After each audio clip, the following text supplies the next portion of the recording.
ucapkan selamat petang dan selamat bahagia kepada seluruh rakyat Malaysia yang saya kasihi.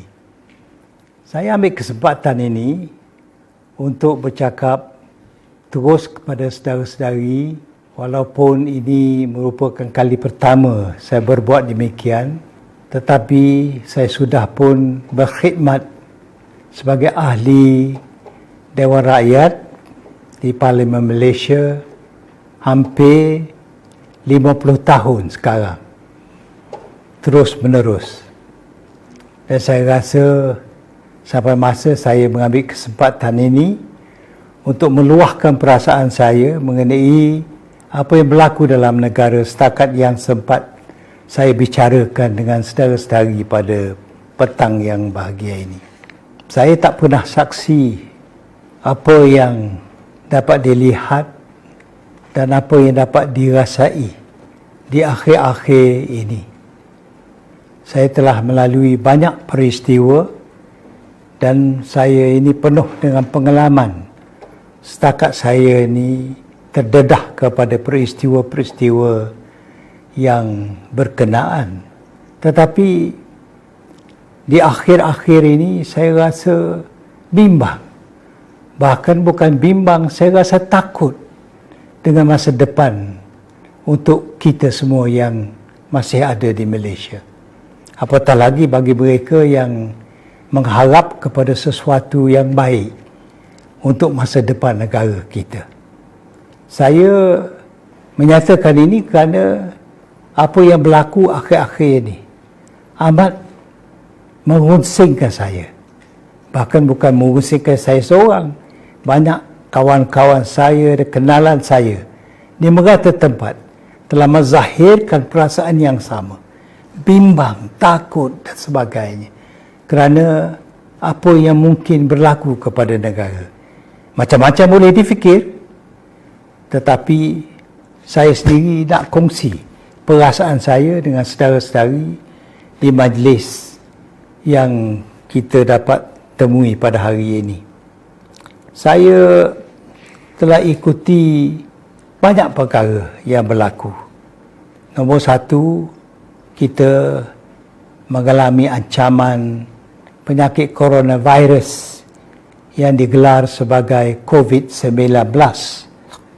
Mengancam bukan sahaja kesihatan rakyat di Malaysia tetapi seluruh dunia, tetapi juga menyusahkan kehidupan rakyat dengan berbagai-bagai tindakan yang dilakukan oleh kerajaan. Halangan sana, halangan sini, serta sekatan-sekatan yang menghadkan kebebasan rakyat daripada bergerak, mencari makan dan sebagainya. Dan kita lihat juga tak ke mana pergi dengan berbagai-bagai tindakan yang kerajaan telah anjurkan untuk menjaga keselamatan kita. Ini semuanya oleh kerana tidak teratur apa yang dilakukan oleh kerajaan. Banyak stop-gap measure, banyak stop-go measure yang tidak menemui sasaran yang sepatutnya. Dan oleh sebab itu, daripada berpuluh naik beratus mereka yang dikesan sebagai COVID-19 positif. Yang menjadi kes telah bertambah ribuan sekarang. Padahal Agong telah memurniakan pemerintahan secara darurat dengan adanya proklamasi darurat. Kuasa penuh bagi kepada kerajaan yang berkuasa pada masa ini. Tetapi malangnya darurat tinggal darurat. Oleh kerana kuasa-kuasa yang ada di bawah undang-undang yang terpakai sebelum ini masih boleh dipakai. Tak perlu kepada undang-undang darurat. Ini hanya semata-mata kerana tindakan politik. Tak ada kena-mengena dengan COVID, tak ada kena-mengena dengan kesusahan rakyat yang sepatutnya dibela sepenuhnya. Apa dia kedudukan rakyat? Kita tengok banyak program dilancarkan oleh kerajaan, Tetapi apakah akibatnya? Kita tak dengar lagi Makcik Kiah. Pertama kali disebut pasal Makcik Kiah nak diberi bantuan. Tetapi barangkali ditalkinkan orang Makcik Kiah sekarang. Oleh sebab saya dengar khabar ribu-ribu orang sudah bankrupt. Saya diberi maklumat sebentar tadi 100,000 peniaga-peniaga kecil sudah bankrupt. Dan mungkin lebih lagi. Dan 2 juta, hampir 2 juta rakyat, terutama sekali muda-mudi yang lulusan sekolah, lulusan college, lulusan universiti, sedang mencari-cari, memburu kerja, tak ada kerja. Bagaimana kita angkat kerajaan untuk membela kepentingan anak buah kita, tetapi tak mahu anak-anak kita ini jadi penganggur dalam negara sendiri. Jangan pula satu hari nanti anak-anak kita terpaksa mencari makan sebagai buruh kasar di negara-negara luar seperti yang berlaku kepada kita tempoh hari. Jadi saya berharap ini semua tak berlaku. Tetapi kalau kita kekalkan dengan pemerintahan yang ada pada masa hari ini, dengan cara dan dasar yang diperkenalkan, sekali begini, sekali begitu, saya rasa tak lama kita akan mengalami keadaan seperti yang diramalkan oleh banyak pihak. Jadi saudara-saudari, pengangguran ini bukan setakat dirasai oleh rakyat saja, tetapi dirasai oleh semua pihak. Kerajaan bertindak kononnya nak kawal jangkitan COVID dengan berbagai-bagai SOP. Baguslah SOP itu dikuat-kuasakan. Tetapi pilih kasih yang orang marah. Setengah orang tak apalah, tak kena kuarantin ataupun tak diberi kebebasan bergerak kerana kita nak patuh kepada SOP yang dilaksana semata-mata nak menjaga kita, nak menjaga kesihatan kita dan kesihatan rakyat seluruhnya. Tetapi ada pihak dikecualikan daripada kuarantin dan daripada SOP dan syarat-syarat ketat yang dikenakan. Ini seolah-olah orang ini dapat perlindungan daripada malaikat yang turun menyelamatkan mereka. Jadi ini semuanya marah rakyat kerana tidak ada sesuatu yang dilakukan secara adil, dan ini semuanya menyebabkan rakyat tidak berapa ikut perintah yang dilakukan oleh kerajaan. Saya berharap ini dihentikan, dan saya berharap juga kerajaan akan laksanakan semua peraturan-peraturan yang diperkenalkan dengan cara yang adil, dengan cara yang baik. Dan janganlah tangguh-tangguh, janganlah ubah-ubah sehingga kan menimbulkan masalah. Sekarang ini Tuanku Agong sendiri menerusi kenyataan rasmi yang dikeluarkan oleh Tuanku, menggesa supaya kita bersidang parlimen dengan segera. Banyak orang pertikaikan pula. Ada orang daripada kalangan wakil rakyat sendiri yang ada jawatan dalam kerajaan mempertikaikan perintah dan titah Tuanku supaya kita parlimen bersidang segera. Tuanku berjiwa rakyat, orang yang mewakili rakyat tidak berjiwa rakyat. Macam mana ini? Saya rasa orang macam ni patut pencen, patut tak sambung khidmatnya kerana pertikaikan sesuatu yang patut dijunjung dan dijalankan perintah yang dikeluarkan oleh Tuanku Agong.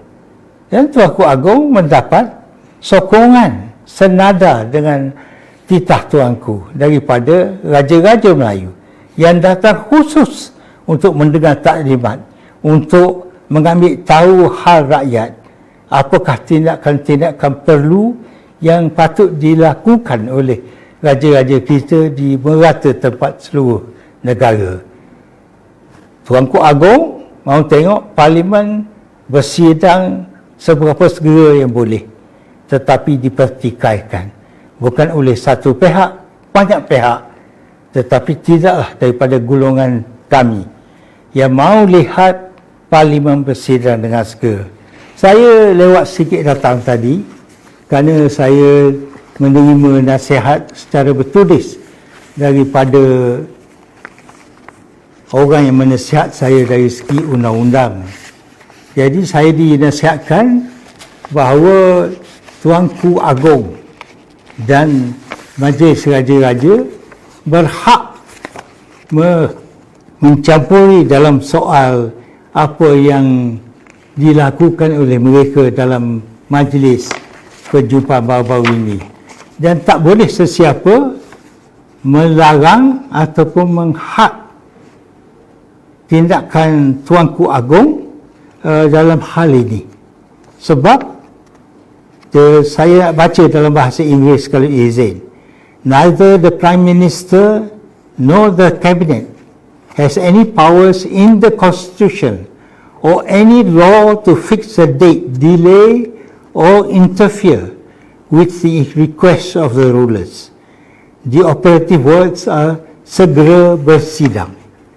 The executive powers of the Prime Minister, Cabinet, on the advice of Parliament, ini hak wakil-wakil rakyat dan akan ditentu hanya oleh Tuan Speaker dan ahli-ahli Dewan Rakyat. Tak berhak sesiapa campur tangan mengenai urusan Dewan Rakyat yang patut ditentukan oleh ahli-ahlinya tentang cara dan tentang agenda yang nak dibincang dalam persidangan-persidangan yang disusun atur oleh mereka. Agong dan Raja-Raja banyak dipertikai mengapa nak campur soal politik. Tetapi saya suka jelaskan di sini bahawa Agong memang ada hak boleh campur tangan dalam urusan negara. Dan dalam perkara ini nampaknya Tuanku Agong telah bertindak dengan tepat sesuai dengan kehendak Raja-Raja pun, supaya dia mengikuti dalam bahasa Inggeris closely the principle of necessity which every living constitution has. Itu yang dilakukan oleh Tuanku untuk melihat supaya negara kita bukan saja terjamin selamat, tetapi juga mempunyai perlembagaan yang hidup, boleh membela kepentingan rakyat seluruhnya. Jadi saya rasa tak ada apa yang patut kita bimbang dalam soal ini. Kerana yang kita khawatir ialah masa depan. Masa depan. Kita cakap pasal nak kawalkan COVID yang berjangkit dengan begitu cepat, terutama sekali dengan varian baru. Dikatakan Delta, varian Delta ni yang datang asalnya dari India, merebak dengan cepat dan boleh menjangkiti sesiapa saja menerusi angin semata-mata. Tetapi saya rasa kalau kita semua mendapat vaksin pada ketika dan masa yang tepat, saya rasa kita boleh bertahan untuk mengelakkan daripada jangkitan penyakit ini. Tetapi walau bagaimanapun, kerajaan sedang berusaha melihat supaya kawalan ke atas penyakit ini dapat ditentukan dengan cara sebagaimana yang telah disyorkan oleh pihak pakar-pakar daripada Kementerian Kesihatan kita. Tetapi yang saya nak sebut di sini, walaupun ada jumlah kematian meningkat, tetapi tidaklah sebegitu cepat seperti yang berlaku di tempat-tempat lain. Berarti orang kita bekerja dengan kuat. Baik jururawat, baik doktor, baik sesiapa. Polis yang bekerja di jalan raya dan di pasar-pasar raya, semuanya telah memberi khidmat yang saya rasa patut dipuji. Oleh kerana siang malam mereka berkhidmat untuk mengawal supaya rakyat tidak dijangkiti oleh penyakit ini. Saya nak tawar sini. Walaupun ada kematian, tetapi yang membimbangkan kita ialah gangguan kepada pemikiran rakyat. Menyebabkan ada di kalangan rakyat sudah berputus asa, sudah memputus harapan, sehingga mengambil nyawa sendiri. Akhir-akhir ini, jumlah orang bunuh diri sudah meningkat daripada puluhan kepada ratusan. Ini yang membimbangkan kita. Kita dalam Islam tak fikir orang Islam akan membunuh diri. Tetapi kalau bunuh diri, barangkali itu orang yang tidak siuman, yang tidak boleh membuat pemikiran sendiri. Sebab itu dia telah mengambil nyawa dia sendiri. Tetapi ini jarang-jarang berlaku. Tetapi jumlah yang kita dapat tengok dalam laporan yang dikeluarkan menakutkan kita. Ini semuanya oleh kerana mereka tidak begitu yakin dengan apa yang susun atur oleh pihak pemerintah.